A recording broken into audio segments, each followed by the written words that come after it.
If burning heretics proves a church is false, then the Protestant Reformation just disqualified itself. Let's apply the same moral standard consistently because I'm tired of this selective outrage. Because in the 14th century, a man named Jan Hus was born. And in the early 15th century, in the year 1415, he was burned alive at the stake. And why was he burned alive? Because he opposed the corruption of the Roman Catholic Church. All right, Jan Hus, yes, he was condemned for heresy at the Council of Constance and executed by secular authorities in 1415, and that happened. But let's pause for a second. Was the 15th century Europe operating with a modern understanding of religious liberty? No.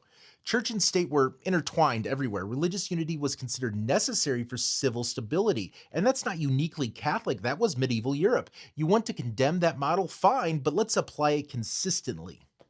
In 1408, the Synod of Oxford, a Catholic council, actually passed a law banning the translation of the Bible into English.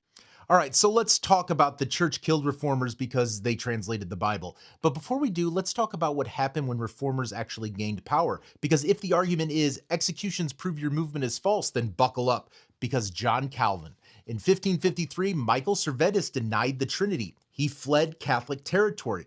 Where was he executed? Geneva, under Calvin's authority.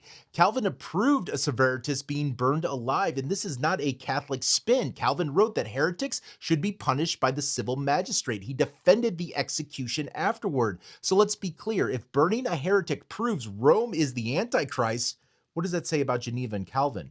You cannot say, well, that was different. No, it wasn't. It was the same century, the same church, same state model, same belief that doctrinal error threatens society. If the standard is violence equals false church, then Calvin fails. Now let's talk about another major reformer people forget to mention, Zwingli. If the narrative is that Rome was corrupt because it used state power to enforce religion, then what exactly was happening in Zurich? Zwingli did not simply preach reform and leave it at that. The city council abolished the mass by decree. Catholic worship was suppressed. Monasteries were dissolved. Religious reform was enforced through civil authority. And that's not rumor. That's how Zurich functioned. And here's something people don't really want to talk about. Zwingli did not just preach. He went to war. In 1531, during the Second War of Kappel, Zwingli died on the battlefield serving as a military chaplain. That was a religious conflict between Protestant and Catholic cantons in Switzerland.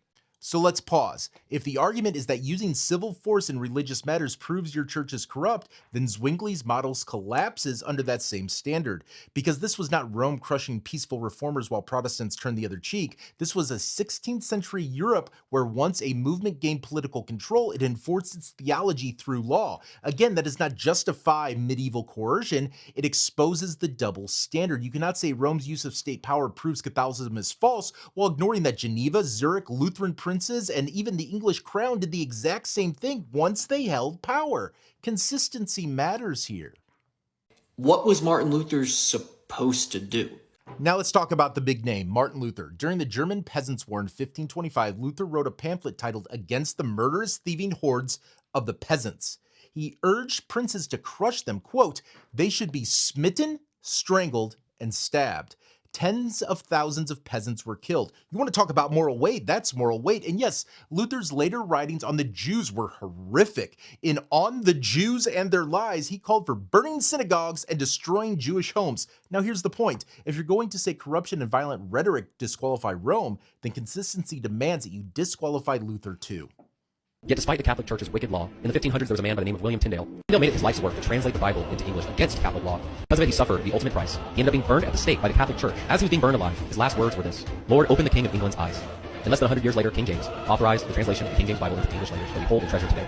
So let's move on to William Tyndale. Tyndale was executed in 1536, but here's what often gets skipped. He wasn't executed for owning a Bible. He was condemned for heresy under the laws of the Holy Roman Empire after being tried. Again, in a world where every major Christian authority believed that the state should enforce religious orthodoxy. Do you know who else enforced religious orthodoxy? Lutheran princes, Calvin's Geneva, the English crown under Protestant monarchs. Anabaptists were drowned by Protestants. Catholics were executed under Henry VII and Elizabeth I. This was not Rome versus peaceful Bible readers. This was 16th century Europe. If coercion disproves Catholicism, then it disproves magisterial Protestantism too.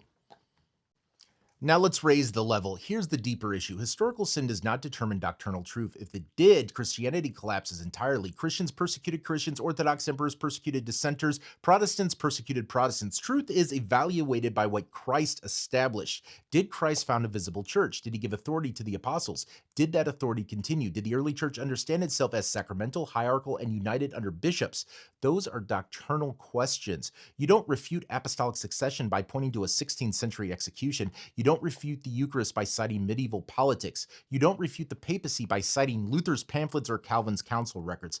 And here's the part that rarely gets mentioned. The Catholic Church today explicitly affirms religious liberty. Vatican II's Diagnostis Humanae teaches that no one should be coerced into faith. That development did not come from Geneva, did not come from Wittenberg. It came from the same church you say never reforms. So let's stop pretending history is one-sided weapon. Yes, Jan Hus was executed. Yes, medieval Europe operated with a harsh church-state framework. But if you're going to use that as proof Catholicism is false, then you must also conclude that Calvinism, Lutheranism, and Anglicanism are false by the same metric. You cannot build a moral argument on selective outrage. If your argument against Catholicism is that flawed men misuse power in a violent century, then congratulations, you just condemned every major Christian movement that existed in that century. If your argument is about truth, about authority, and about what Christ established, then let's have a conversation about that. But let's stop pretending that Reformation was morally spotless while Rome was uniquely corrupt. History is messy. Doctrine is what determines truth. Which conversation do you want to have? Thank you for watching, and God bless.